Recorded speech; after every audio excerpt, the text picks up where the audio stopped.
En 2 Corintios, el libro del apóstol Pablo, segundo libro a los Corintios, el capítulo 1, y leemos desde el versículo 16 hasta el final. 2 Corintios, capítulo 1, desde el verso 16 hasta el 24. Y por vosotros pasar a Macedonia, y de Macedonia venir otra vez a vosotros, y ser vuelto de vosotros a Judea. Así que, pretendiendo esto, ¿usé quizá de liviandad? ¿O lo que pienso hacer, piénsolo según la carne, para que haya en mí sí y no? Antes, Dios fiel sabe que nuestra palabra para con vosotros no es sí y no, porque el Hijo de Dios, Jesucristo, que por nosotros ha sido entre vosotros predicado por mí, y Silvano y Timoteo, no ha sido sí y no, mas ha sido sí en él. Porque todas las promesas de Dios son en él sí y en él amén, por nosotros a gloria de Dios. Y el que nos confirma con vosotros en Cristo, y el que nos ungió es Dios, el cual también nos ha sellado y dado la prenda del Espíritu en nuestros corazones.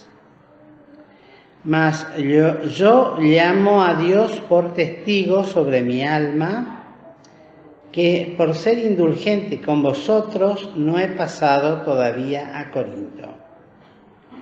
No que nos enseñoreemos de vuestra fe, mas somos ayudadores de vuestro gozo, porque por la fe estáis firmes.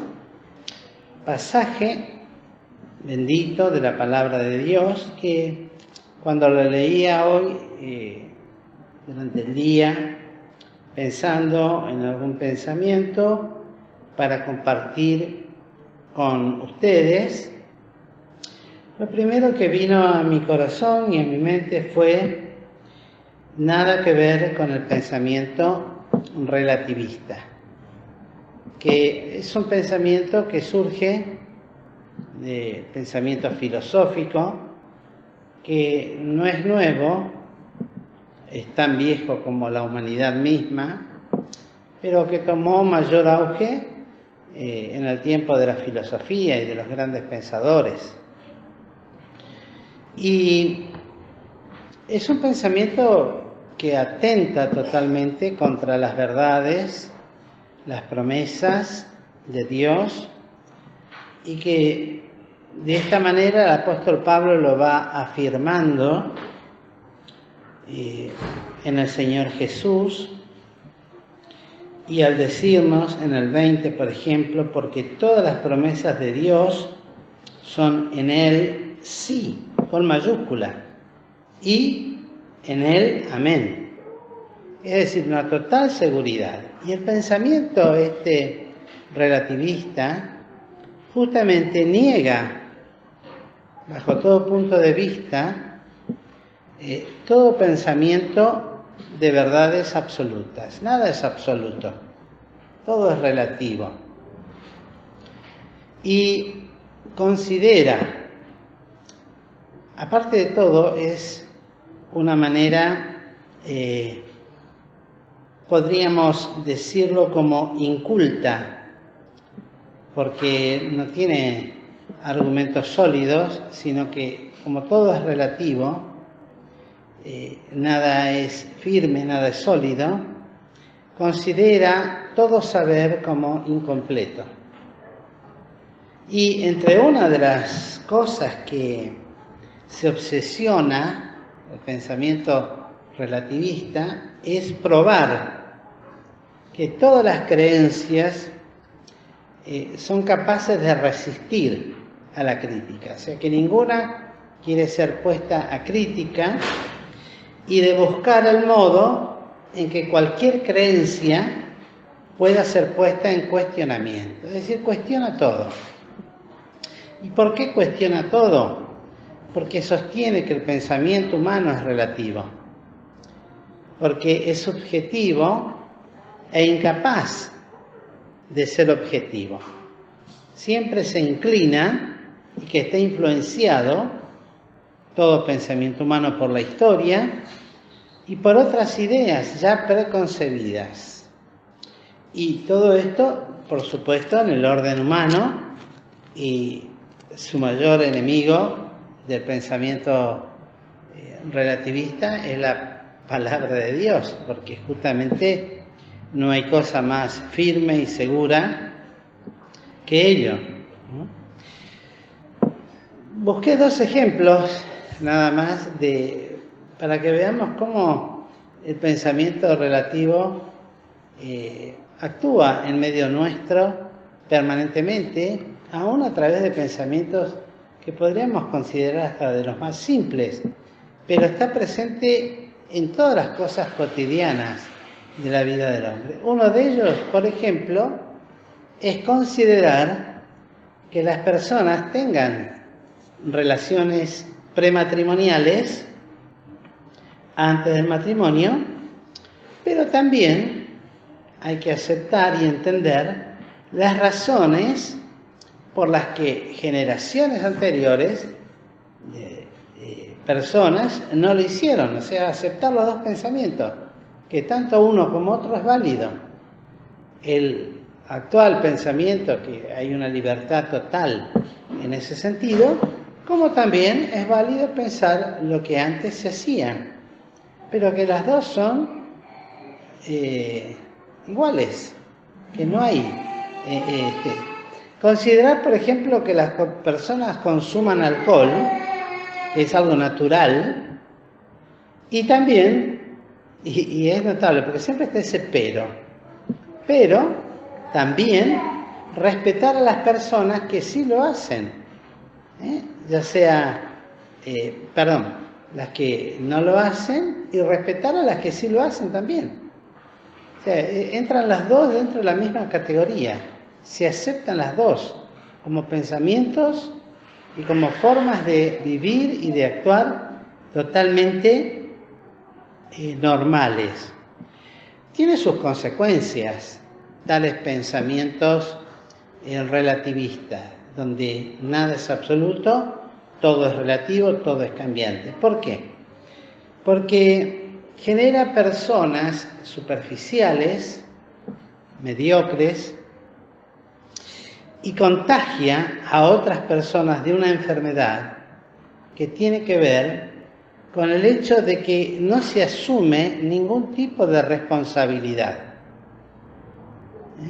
ni sociales ni morales. Porque como todo es relativo, todo es posible y está todo condicionado a las circunstancias exteriores y, es más, a la cultura general. Escuchaba, por ejemplo, a una chica que hacía un juicio contra su madre, las 2 de origen africanos, bien de allá del África, porque esta chica de 16 años quería casarse y no quería que la madre hiciera lo que por costumbre, esta palabra por costumbre, se hace en las etnias, podemos decir así, o en las tribus de ellos, que es que tanto el padre, cuando el hijo se quiere casar, tiene que tener acercamiento, para decirlo con mucha delicadeza, a la que va a ser su futura nuera, para instruirle en el camino para hacer feliz a su hijo, y las mujeres a los futuros yernos para que puedan hacer felices a sus hijas. Para decirlo con toda delicadeza, yo creo que no hace falta usar palabras de otro carácter. Bueno, para ellos es algo común, es una cultura, Y para el pensamiento relativo habría que aceptarlo como parte de una forma de ser y de vivir, y que no tiene firmeza para negarse a tal cosa, porque está condicionado por las culturas, está condicionado por las costumbres, por la forma en que se toman las cosas. Entonces no se ve nada amoral de pronto una costumbre como esa, ni en el orden básicamente moral, ni en el orden social. Forma parte de la cultura y del estado en que viven las personas. Y entonces, tener ese tipo de conducta genera personas que para nada tienen claro el futuro que deben tener. Porque no hay nada firme, no hay nada seguro. Entonces, genera una inseguridad total del camino a seguir. Porque cada uno sigue lo recto delante de sus ojos, como dice la palabra, y entonces aún en lo moral no hay nada que cuestionar, está todo permitido. Porque todo es relativo. Puede ser bueno o puede ser malo, pero se debe aceptar. Porque bueno sería bueno, depende de quién lo mire y del lugar que sea su origen. Y malo sería de la misma manera el lugar de origen y la cultura y la educación que tienen. Hay una confusión entre lo que nosotros conocemos como que a lo bueno le llaman malo y a lo malo le llaman bueno. Ni siquiera eso. Es decir, todo da igual. Todo es relativo. No está bien ni está mal. Ni está bien ni está mal. Y todas estas cosas tienen que ver y atentan contra esta seguridad.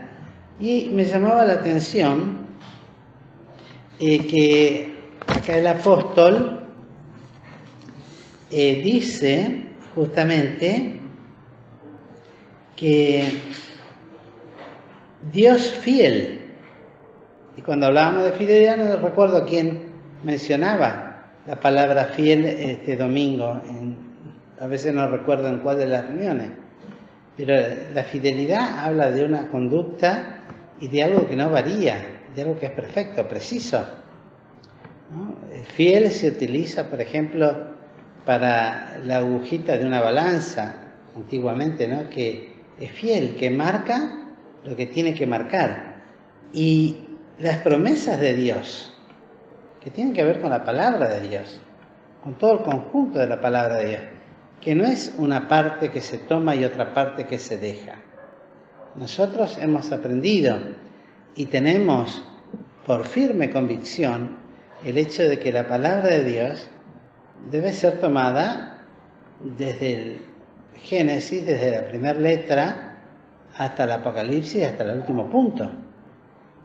Y toda ella es verdad, y todas las promesas que pueden ser de grandes bendiciones como de castigo o de corrección o de lo que corresponda, en Él son sí y son amén. No hay nada relativo.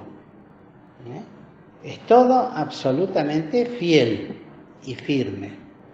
Y contra esto se levanta la palabra de Dios, contra estos pensamientos modernistas, y a los cuales nosotros también muchas veces somos tentados a inclinar nuestros corazones.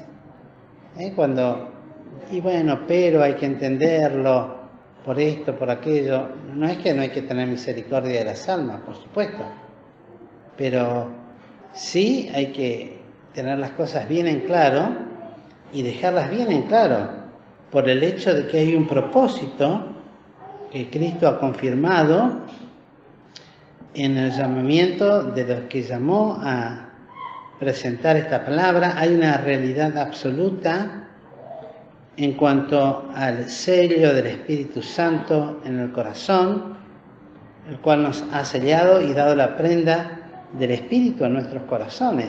Estas son verdades absolutas. No hay algo relativo acá. El relativismo cuestiona esto, pero la palabra de Dios lo da como firme, y firme ancla del alma, y firme ancla del corazón del hombre, en el cual puede tener plena confianza, y nuestros corazones realmente reposan en esta garantía. Y el apóstol llamaba como testigo a Dios. Y Dios es testigo de estas cosas. Y Dios es el autor de esto.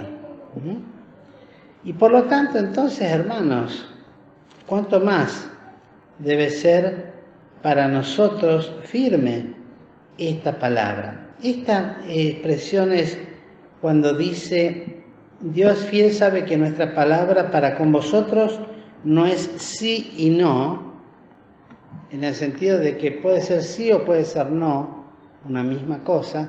Tal cosa no existe. Esta misma expresión la utiliza Cristo cuando en el Sermón del Monte lo introduce dentro de palabras de juramento. Y dice, antes tu sí sea así, y en Mateo 5:37, ¿no?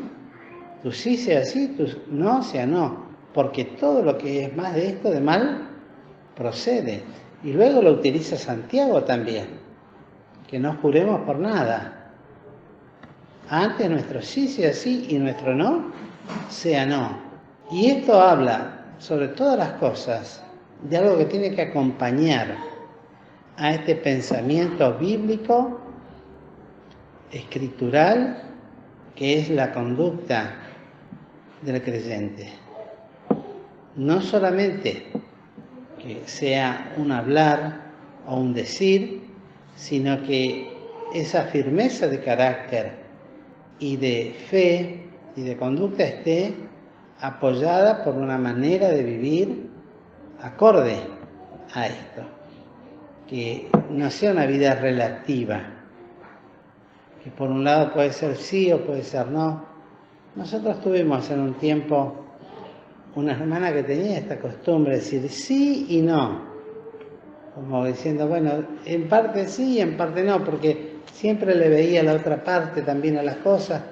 Y un creyente debe tener una conducta firme, segura, en las palabras de Dios, en las promesas de Dios, en las Sagradas Escrituras, y aún levantarse con lo que decíamos el domingo pasado, ¿no? Y contender eficazmente por la fe una vez dada a los santos, que en este caso es la no relatividad de la palabra de Dios. No aceptar este pensamiento, ni en cuestionamientos, ni en supuestos, porque recuerden, el objetivo principal del relativismo es poner a todo pensamiento que se crea firme bajo la lupa del cuestionamiento y ponernos a duda. ¿Pero estás segura que lo que pensás es así? ¿Estás seguro? Porque vos fijate, y lo comparan todo con las circunstancias externas, con el tiempo en que vivimos, con las costumbres que se viven. Entonces, vos tenés que también amoldarte, este sería el pensamiento, ¿no? A la forma en que vive la gente hoy día. Ya no podés aplicar la Biblia de hace 3000 años atrás al tiempo actual. Tenés que amoldarte, tenés que fijarte, tenés que acomodar las palabras. Y así es como surgen tantos movimientos evangélicos que nada tienen que ver con el sí y el no de la palabra de Dios, con la garantía bendita de aquellos que son salvados, y que tienen el sello y la prenda del Espíritu Santo en el corazón. Ya lo decía el Señor Jesucristo, lo afirma el apóstol Pablo con los Corintios, y lo vuelve a decir el apóstol Santiago. Santiago lo vuelve a decir, que nuestro sí sea sí y que nuestro no sea no. Y esto entonces nos va a ayudar a nosotros a vivir una vida conforme también con mayor seguridad, porque eso da mucha seguridad. Cuando el creyente es firme en lo que cree y sobre todas las cosas en las promesas de la palabra de Dios, en lo que está escrito. Para Cristo fue así, escrito está. Para él no había otro cuestionamiento, no había otra forma de pensar, no había otra forma de mirar las cosas. Escrito está, además, escrito está. Que sea así para nosotros. Qué importante es esto, hermanos queridos, en tiempos en que tal vez la palabra de Dios no tiene, en la mayoría de la vida de los creyentes, no voy a decir de nosotros, ojalá que no, pero en la mayoría, relativa importancia. ¿Qué cosa, no? Relativa importancia. El otro día me decía un hermano, dice, ¿qué querés con este joven? El padre le enseñó, primero el trabajo, segundo la familia y tercero las cosas del Señor. Así fue educado por un creyente, ¿eh? ¿Qué se puede esperar entonces de un pensamiento de esa naturaleza? Que podríamos decir, donde la palabra de Dios es relativamente puesta en un tercer lugar, cuando tendría que ser absolutamente siempre en el primer lugar, porque Dios es fiel y todas sus promesas en Él son fieles y lo que está escrito cumplimiento tiene. Que el Señor nos bendiga y nos ayude cada día a estar más firmes y fieles en las promesas dadas por el Señor. Que el Señor nos bendiga, queridos hermanos.